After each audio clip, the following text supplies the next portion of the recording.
Hi everyone, welcome back to Desired Foods, and today we are making chapati flatbreads.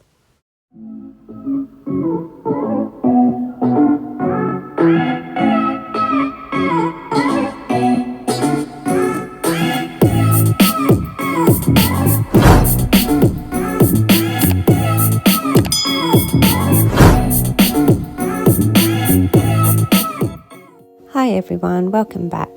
So now I'm just using half a packet of chapati flour. You can use any chapati flour, but I'm using the elephant atta packet, which is this one, and it's a 1 kg packet, and I'm using half of it.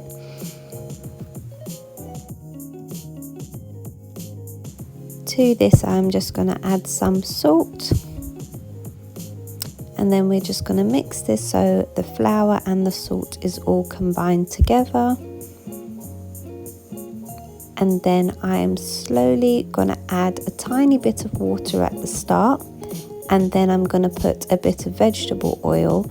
You want to put the vegetable oil at the start because once you put it after, it's going to be harder to work into the dough. So put it in with a little bit of water at the starting, and then gradually add your water to bring the whole mixture together.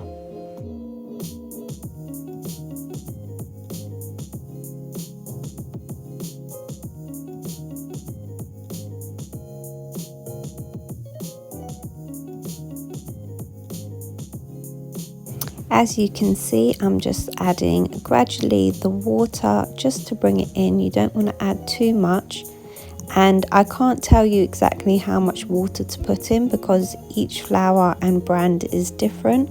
So it's just to bring it all together. As you can see how it's coming now, I'll just add a little bit more for that little bit of dough at the bottom. And now that it's pulled together, I'm just going to knead this for about 5 minutes.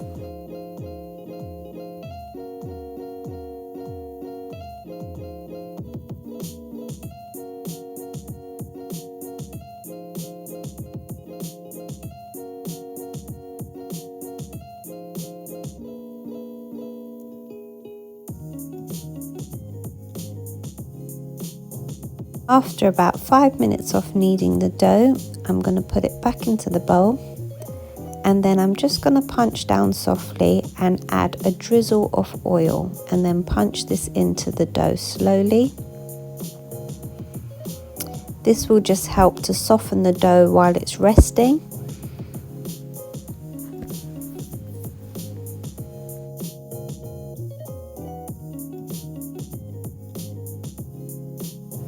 Once you've done that, you want to use a damp kitchen paper towel so you don't get a hard crust on your dough, and then you want to cover it with a tea towel and leave for a half an hour. After the half an hour, I'm just going to dust my surfaces with some flour. I'm using plain flour here as I've used all the chapati flour for the actual dough. But normally I would just use the chapati flour to actually lay out onto the table. So now you're just going to make your little dough balls.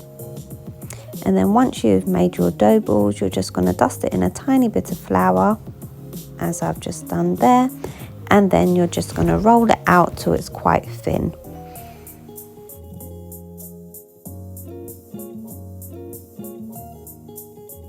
So you're going to roll it out till you get it quite thin, as I am doing here, and then just make sure that it's well dusted so they don't stick. And that's about it. So now I'm just going to continue to make all my dough balls up and roll them all out.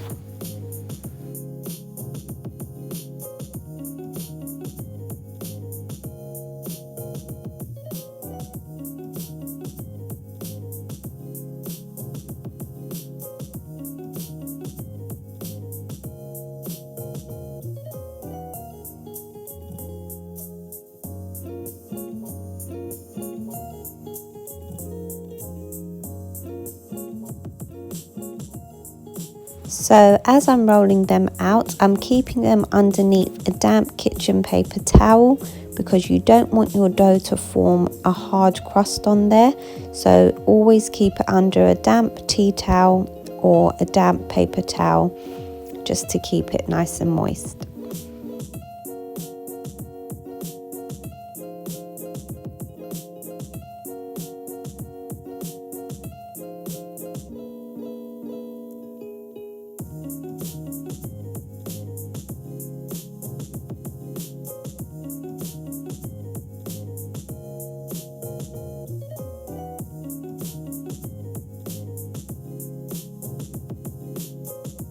So now I've just heated up a tawa, or you can use a frying pan, and I'm just going to add the chapatis onto it. As you can see, it's changing colour. You're going to leave this for about 20 seconds before we flip it over. So as you can see, it's slightly changed in colour, and then I flipped it. And again, you're going to leave it for about another 20 to 30 seconds. I'm lightly going to brush some ghee on each side now as I'm flipping it over. You can use oil on this instead of ghee if you don't want to use the ghee.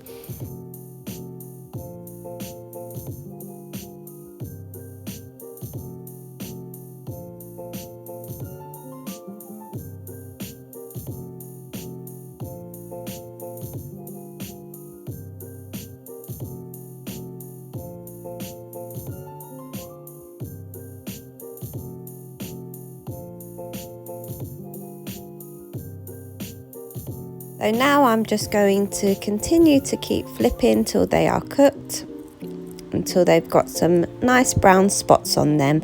And then I'm just going to put them into some foil once they are cooked, and then just fry the rest off till they're all done.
Now, if you want a more drier chapati, you don't have to actually put the ghee or the oil while it's cooking, because it's got oil in it when we actually made the dough. So if you want, you don't actually have to brush it if you prefer a more drier chapati bread.